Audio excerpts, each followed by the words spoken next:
Hugh Robertson, as I said already, was in Edinburgh at the same time roughly as Donald MacDonald, and last year I went up to the Black Watch Museum in Perth along with a friend of mine who's an avid collector, Andreas Hartmann, and we were allowed to take measurements of an 1802 bagpipe which has been in the Black Watch Museum since the early 1900s.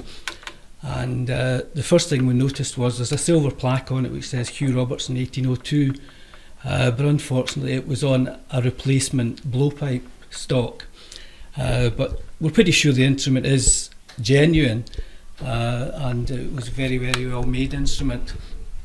But the chanter was actually a Donald MacDonald chanter, and I don't think we actually know of a definite Hugh Robertson chanter for the big pipe, for the Great Highland pipe. But it was a very, very interesting instrument to watch and look at and photograph.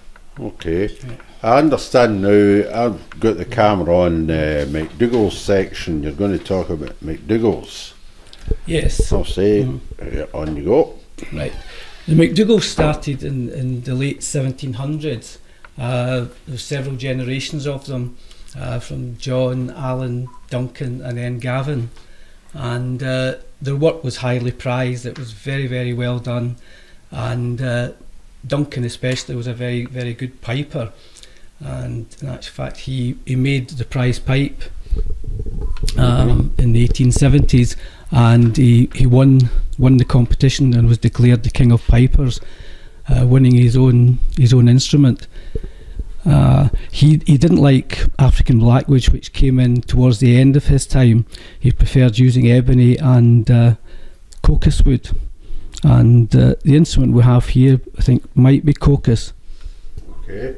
But it's got ivory mounts on it. Well, there's one or two, I think the ring caps, and the bushes in the top look as if they're replacements, because I've never seen bushes as tall as that on a MacDougall pipe before. They're a bit on the white side as well, aren't they? Yes, yeah, I think they're definitely replacements. The lower mounts, they look more authentic, yeah? That's right, yeah.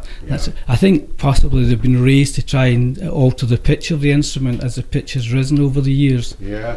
That's the only explanation I can think of, to have the bushes raised the way they are, because normally they're very, very flat or just above the surface, no more with MacDougall's.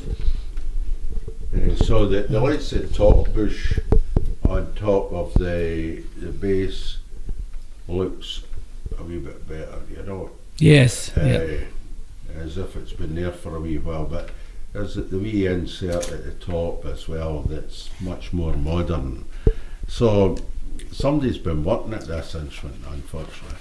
Yeah, well, an instrument that, it's not surprising, an instrument of that age, that you will get repairs of some description on it. What's the story about the pipe chanter that we're looking at just now with the wire around the top there, repair? Well, that's the way they did repairs back in the day, was wire or silver.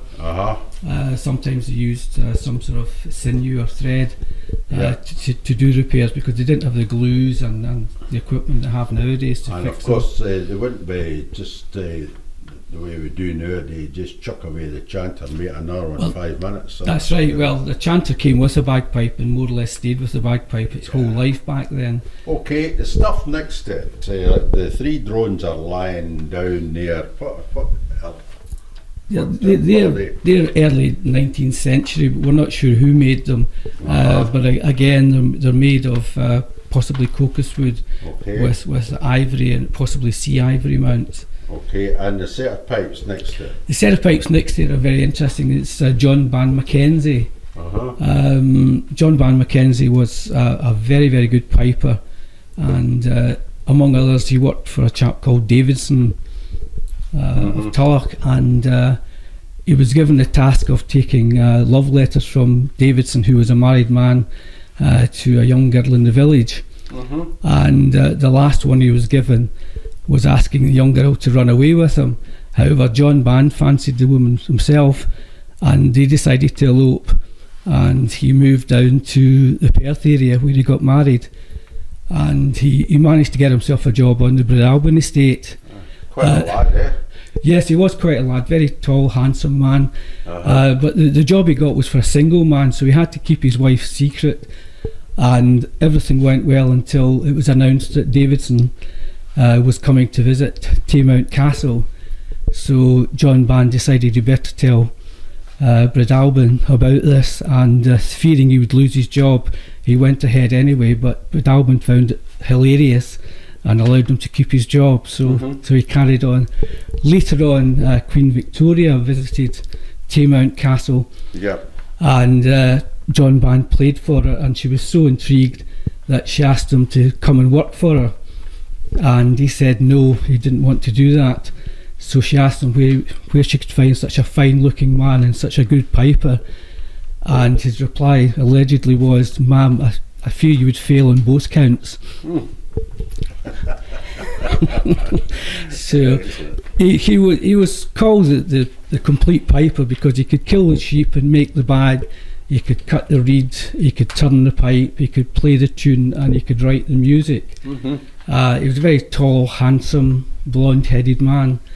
And the picture we have at the top is believed to be the first portrait of him, which is around the 1850s.